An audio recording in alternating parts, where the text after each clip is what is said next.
welcome to my channel Student Tutorial. I am Shabnam Khan. Today's topic is chromosomes. देखो बच्चों, हम लोग ने जो चैप्टर स्टार्ट किया वो है हेरिडिटी एंड इवोल्यूशन. ठीक है, इसके दो पोर्शन है, हेरिडिटी एंड इवोल्यूशन, जिसमें हम लोग ने अभी स्टार्ट क्या किया है, हेरिडिटरी. हेरिडिटरी जो होता है वो कैरेक्टर का ट्रांसफर होता है एक जनरेशन से दूसरे जनरेशन में, यानी मेरे पेरेंट्स से मेरे में कैरेक्टर का ट्रांसफर हुआ, क्योंकि I am offspring of my parents.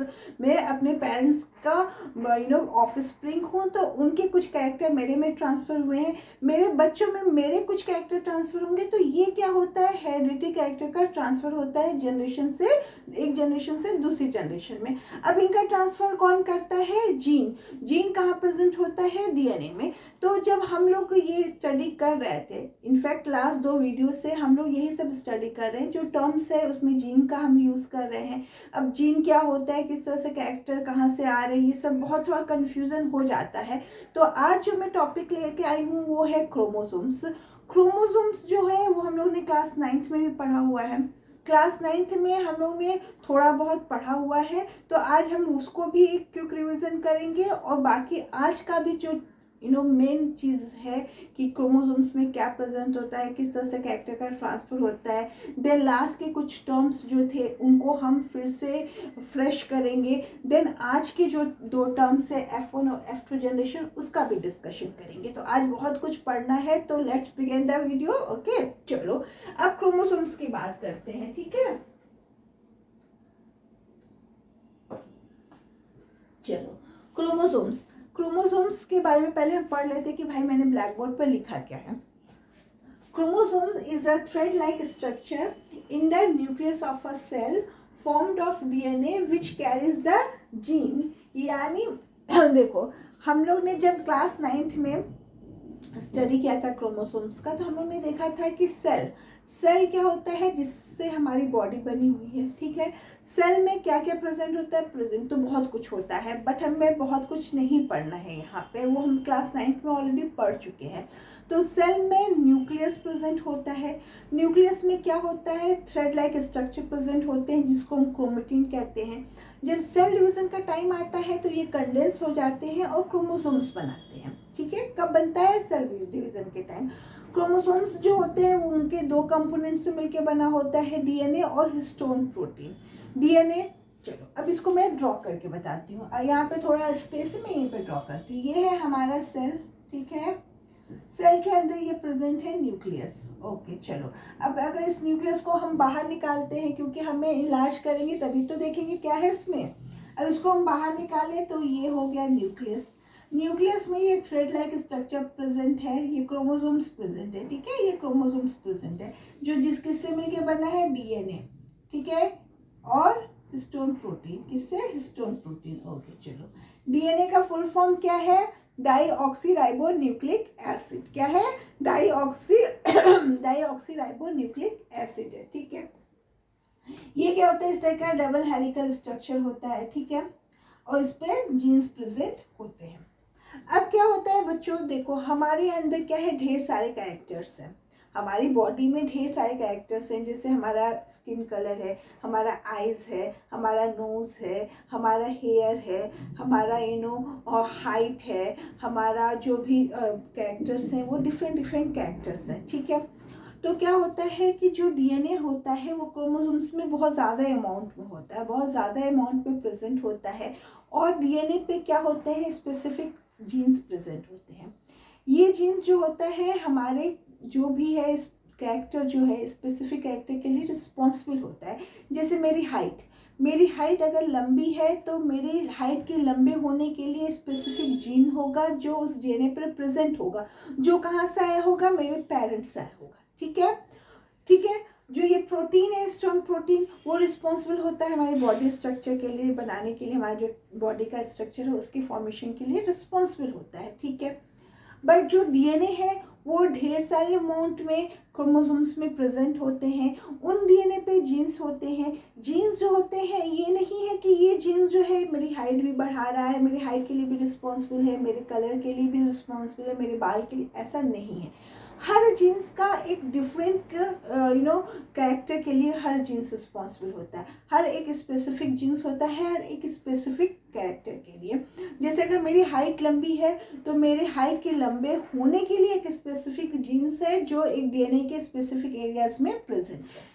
अगर मेरा हेयर जो है वो ब्लैक है तो उसके लिए स्पेसिफिक जीन्स जो है वो रिस्पॉन्सिबल है जो डीएनए के अलग पोर्शन पे पाई जा रही है। मेरा जो आइस है, आइस का कलर है, वो स्पेसिफिक जीन्स है उसके लिए जो उस कैरेक्टर को इन्हेंस करने के लिए, विजिबल करने के लिए रिस्पॉन्सिबल है। वो कैरेक्टर अगर मेरी मदर से आया हुआ है तो वो जीन्स जो है मेरी मदर से मेरे अंदर आया हुआ है, वो कैरेक्टर वो ट्रेड जो है मेरी मदर से मेरे अंदर आया हुआ है। अगर मेरी हाइट मेरे फादर को है तो मेरे फादर का वो जीन्स जो है जो हाइट के लिए रिस्पॉन्सिबल है वो मेरे फादर से मेरे अंदर आया है, जिससे मेरी हाइट उनके हाइट जैसी है। ठीक है। अगर मेरा हेयर अगर कर्ली है तो अगर वो मेरे मदर का भी हेयर कर्ली है, इसका मीन्स वो जीन्स जो हेयर के कर्लीपन के लिए रिस्पॉन्सिबल है वो मेरी मदर से मेरे अंदर ट्रांसफर हुआ है। Understand, got my point. तो ये क्या होते हैं, कुछ स्पेसिफिक जीन्स होते हैं जो स्पेसिफिक कैरेक्टर को शो करते हैं या ट्रांसफर करते हैं पेरेंट से ऑफस्प्रिंग में, चाहे किसी एक पेरेंट से ही क्यों ना आए हों। क्योंकि हमें पता है कि हमारे अंदर जो होता है 46 क्रोमोसोम्स होते हैं जो 23 फादर से आए हैं, 23 मदर से आए हुए हैं, यानी 50 कैरेक्टर्स जो 50% कैरेक्टर जो है फादर से हमारे अंदर ट्रांसफर हुआ है, 50 कैरेक्टर जो है मेरी मदर से मेरे अंदर ट्रांसफर हुआ है। ठीक है। तो हो सकता है हाइट का कैरेक्टर, हाइट का जीन्स मेरे फादर से मेरे अंदर आ गया हो सकता है आइस कलर का जीन्स मेरी मदर से मेरे अंदर आ गया हो। तो ये क्या हो रहा है, जीन्स का हेरिडिटी इंफॉर्मेशन का हेरिडिटी कैरेक्टर का ट्रांसफर हो रहा है पेरेंट्स से मेरे अंदर, क्योंकि I am of spring of my parents, मैं अपने पेरेंट्स के ऑफ स्प्रिंग हूँ। तो उनके कैरेक्टर्स जो है उनके स्पेसिफिक कैरेक्टर के स्पेसिफिक जीन्स मेरे अंदर ट्रांसफर हो गए। अब मेरे स्पेसिफिक कैरेक्टर के स्पेसिफिक जीन्स जो है मेरे ऑफ स्प्रिंग में ट्रांसफर होंगे,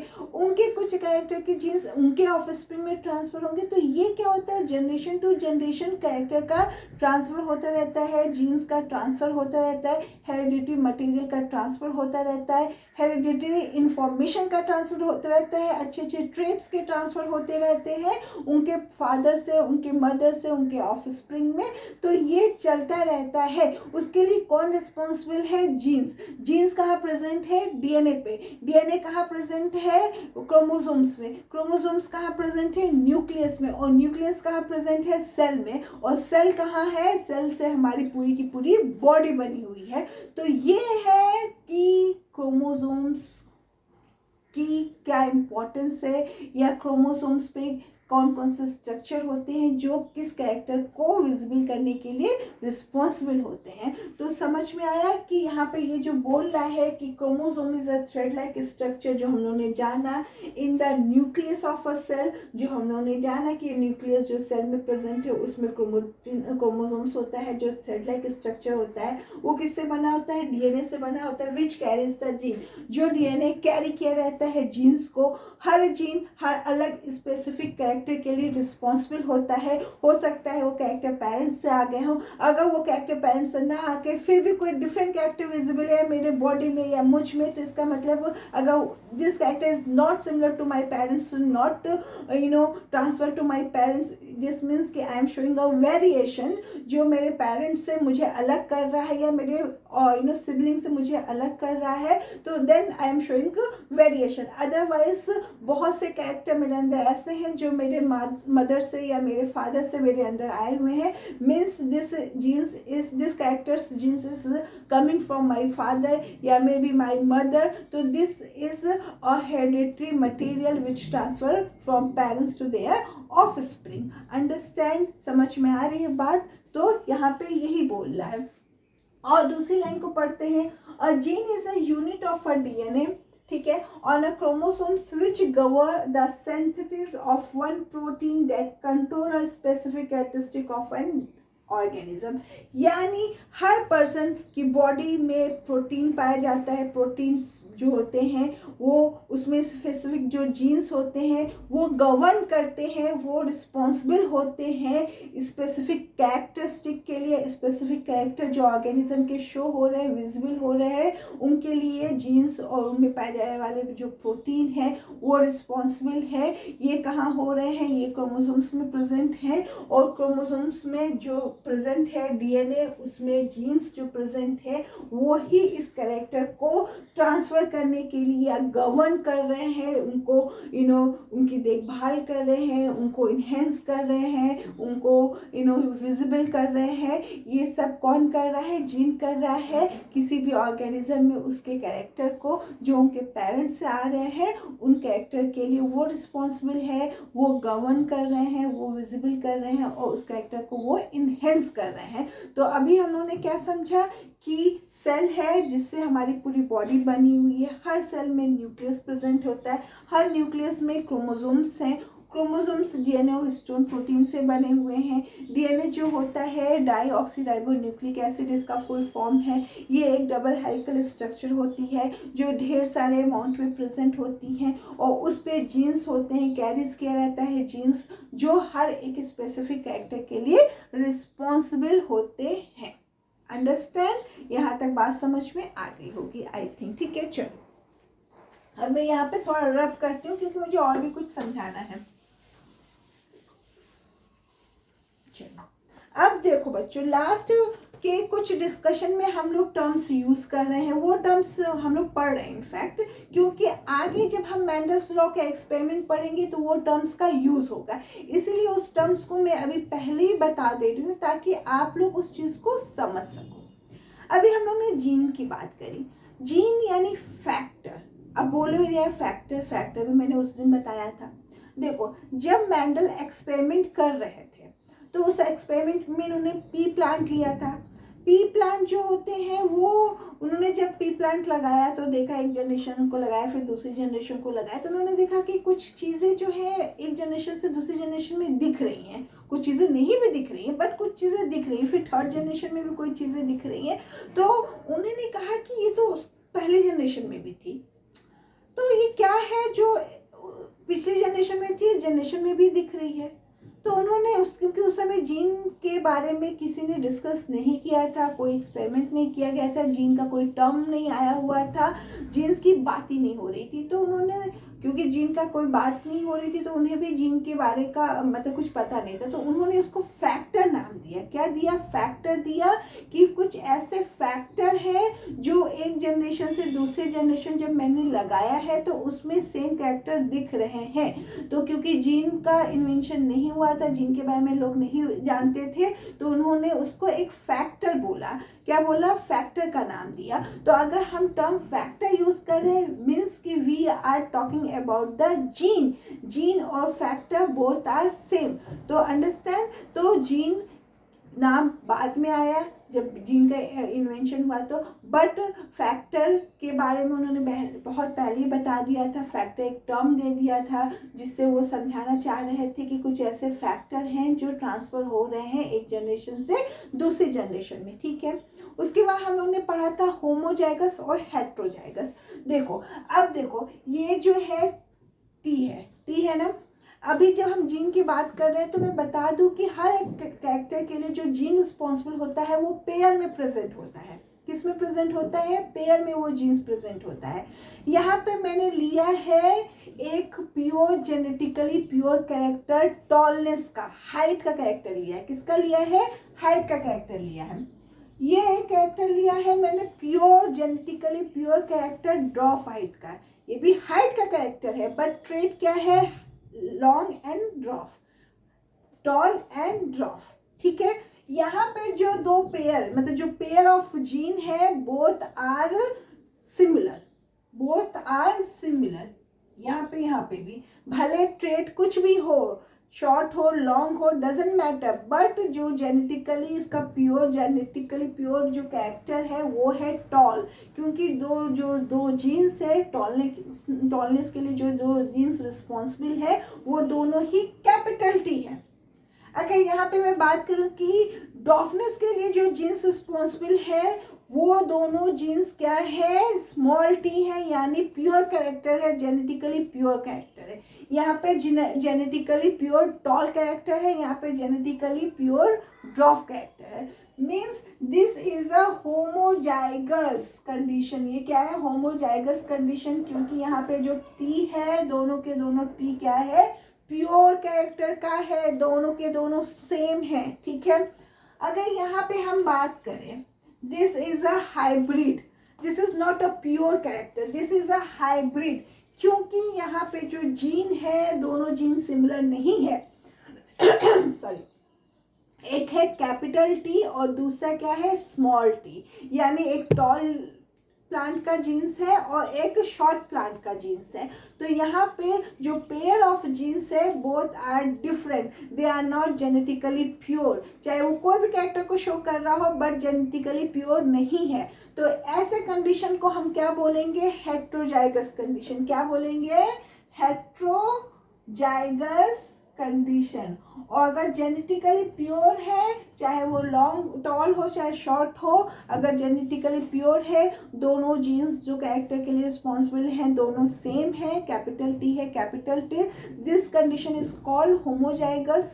अगर वो डिफरेंट है, यानी दोनों जीन्स डिफर कर रहा है, कैपिटल और स्मॉल टी है, means this condition is a heterozygous condition. Understand? Okay, ये मैंने लास्ट वीडियो में समझाया हुआ है, बट यहाँ पे क्योंकि हम जीन्स को फिर से पढ़ रहे हैं, जीन्स के बारे में पढ़ रहे हैं, तो एक बार क्योंकि रीजन तो बनता है। ठीक है, चलो अब उसके बाद हम लोग ने बात की थी लास्ट वीडियो में डोमिनेंट एंड रिसेसिव जीन्स की बात करी थी। ठीक है, क्या बात करी थी, डोमिनेंट एंड रिसेसिव जीन्स की बात करी थी। देखो, डोमिनेंट जीन्स की बात करी थी मीन्स वो जीन्स जो डोमिनेंट है, जो अपने ओपिनियन को रखता है, जो अपने कैरेक्टर को विजिबल करता है, यानी शो करता है। ठीक है,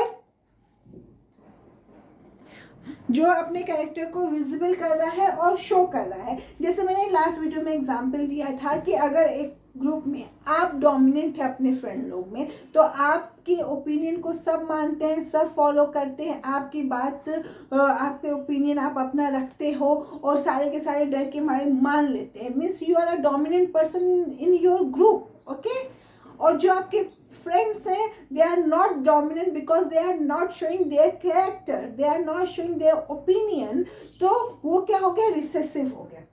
if you are not present in your group, okay, तो वो जो आपके फ्रेंड्स हैं जो आपके सामने नहीं बोल पाते हैं बिकॉज दे आर इक्वल, उनका जो लेवल है वो इक्वल है। आप डोमिनेंट है, आप अपना ओपिनियन रखते हैं, you are a dominant genes. ठीक है, और जो आपके सारे फ्रेंड्स हैं वो अपना ओपिनियन नहीं रख पाते हैं, उनके कैरेक्टर सेम है, अगर आप नहीं प्रेजेंट रहते हो तो वो अपने आप को शो कर पाते हैं, वो है रिसेसिव। वो क्या है, रिसेसिव जीन्स है। बट अगर आपके प्रेजेंस में वो अपने कैरेक्टर को नहीं शो कर पाते, अपना ओपिनियन नहीं रख पाते, अगर आप अब्सेंट हो तो वो अपने ओपिनियन को रख पाते हैं, अपने कैरेक्टर को शो कर पाते हैं, मीन्स वो रिसेसिव है, बट आपके अब्सेंस में वो विजिबल हो रहे हैं। तो सेम यहाँ पे यही है, अगर ये कैपिटल टी है और ये स्मॉल टी है, तो this T is a character for tallness, यानी ये डोमिनेंट जीन्स है। अगर ये प्रेजेंट है तो ये बेचारा बोल नहीं पाएगा, ये अपने आप को शो नहीं कर पाएगा। अगर ये नहीं प्रेजेंट है तो ये अपना कैरेक्टर को विजिबल कर पाएगा, चाहे वो ड्वार्फनेस का ही कैरेक्टर क्यों ना हो। अगर यहाँ पे ये है, ठीक है, तो ये क्या हो गया, टॉल वाला जीन्स हो गया, ये ड्वार्फ वाला जीन्स है। अब दोनों साथ में है, अब दोनों साथ में है तो डोमिनेंट वाला तो खुद ही डोमिनेंट है, रिसेसिव को तो भाव ही नहीं देगा, उसको दबा के रखेगा। तो जब उसको दबा के रखेगा तो यहाँ पे ये विजिबल नहीं हो पाएगा, सिर्फ इसी के कैरेक्टर दिखेंगे, टॉल के ही कैरेक्टर दिखेंगे। तो this tall character is a dominant on the dwarf character. समझ में आया? तो this tall genes is dominant on the dwarf genes, क्योंकि वो टॉल कैरेक्टर अपने आप को विजिबल कर पा रहा है, अपने आप को दिखा पा रहा है और रिसेसिव को दबा दे रहा है। ठीक है, तो इसको हम बोलेंगे डोमिनेंट जीन्स, वो डोमिनेंट कर रहा है उसके ऊपर। और रिसेसिव जीन्स वो बोलेंगे जो अपने कैरेक्टर को शो नहीं कर पा रहा है। बट अगर डोमिनेंट जीन्स नहीं है तो रिसेसिव ईजिली अपने कैरेक्टर को, अपनी विजिबिलिटी को शो करेगा। ठीक है, ऐसा नहीं कि हमेशा दबा रहेगा, वो एक कंडीशन में अपने आप का शो कर सकता है जब डोमिनेंट जीन्स प्रेजेंट नहीं है।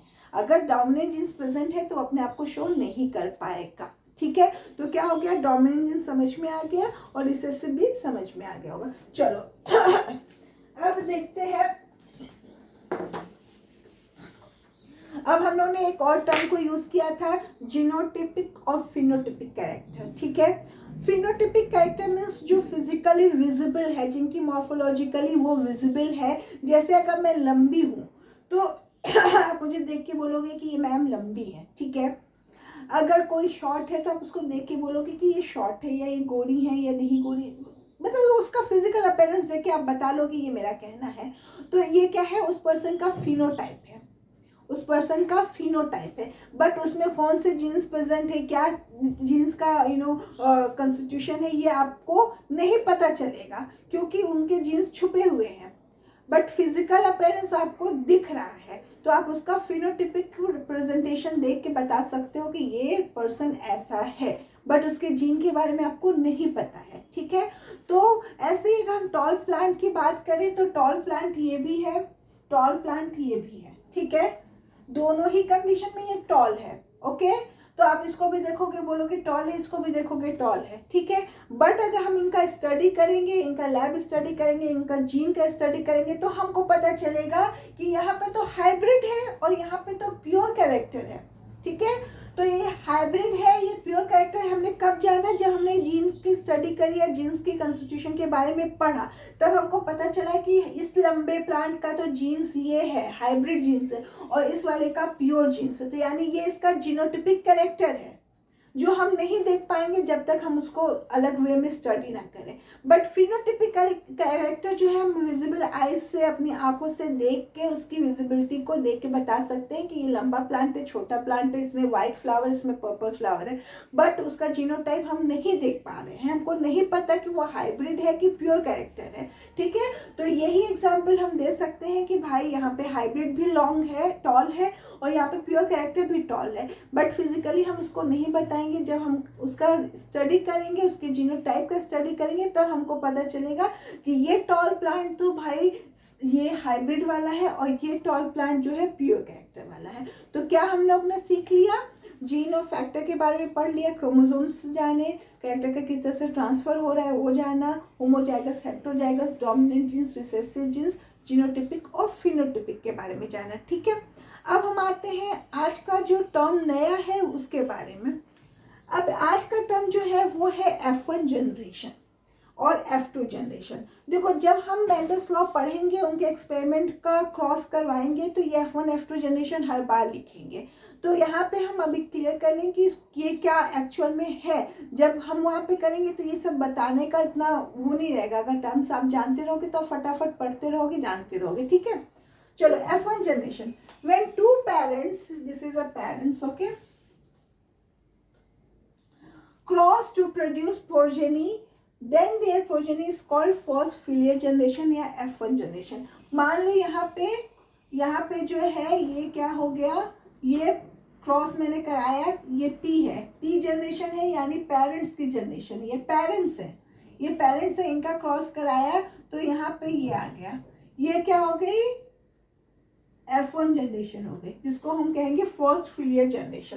तो जब हम दो पेरेंट्स को लेके क्रॉस करवाते हैं तो उससे जो फर्स्ट जनरेशन आती है वो होती है F1 जनरेशन।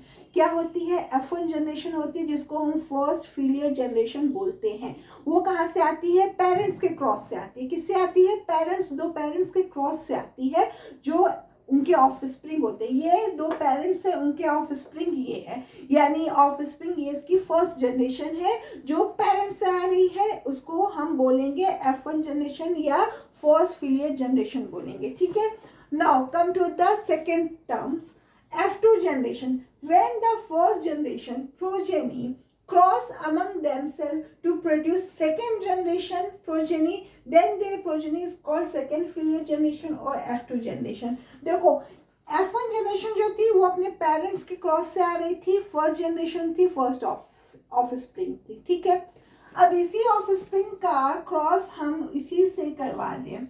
ठीक है, बोल रहा है ना, cross among themself, cross among themself, उससे जो भी उससे जो भी रिजल्ट आएगा वो रिजल्ट क्या होगा, F2 जनरेशन होगा। क्या होगा, F2 जनरेशन होगा, सेकेंड फिलियर जनरेशन होगा। ठीक है, तो जो पेरेंट्स के क्रॉस से जनरेशन बन रहा है, फर्स्ट ऑफ स्प्रिंग जो आ रहा है वो है F1 जनरेशन। अब उस F1 जनरेशन में जो ऑफ स्प्रिंग आया है उसका सेम उससे क्रॉस करवा दे तो उससे जो सेकेंड जनरेशन आएगी वो होगी F2 जनरेशन या सेकेंड फिलियर जनरेशन। ठीक है, तो ये भी एक नया टर्म है जो आगे बार बार यूज होगा और हमें जानना ज़रूरी है उसको। ठीक है, तो हम लोगों ने क्या देखा, F1 जनरेशन देखा, फर्स्ट फिलियर जनरेशन, और F2 जनरेशन देखा, सेकेंड फिलियर जनरेशन। F1 जनरेशन में पेरेंट्स से क्रॉस होके जो ऑफ स्प्रिंग बन रही है उसको बोलने हैं। F2 जनरेशन में उसी ऑफ स्प्रिंग का सेम प्रोडक्ट से ही और क्रॉस कराने से जो भी रिजल्ट आ रहा है उस रिजल्ट को तो हम बाद में जब पढ़ेंगे तो पढ़ेंगे, बट वो रिजल्ट के बारे में नहीं पढ़ना है। उससे जो सेकेंड जनरेशन आ रही है वो है F2 जनरेशन। अभी बस हमको इतना जानना है। तो आई होप आज का डिस्कशन समझ में आया हो। आगे हम मेंडल्स लॉ स्टार्ट करेंगे जो बहुत इंपॉर्टेंट है। ठीक है, और जो भी डाउट्स हो उसको क्लियर करिए और आगे बढ़िए। ठीक है, अगर कुछ भी डाउट्स हो रहा है तो हमें इनबॉक्स करिए, हमारे चैनल को सब्सक्राइब करिए और वीडियो को लाइक करिए। Thank you for watching.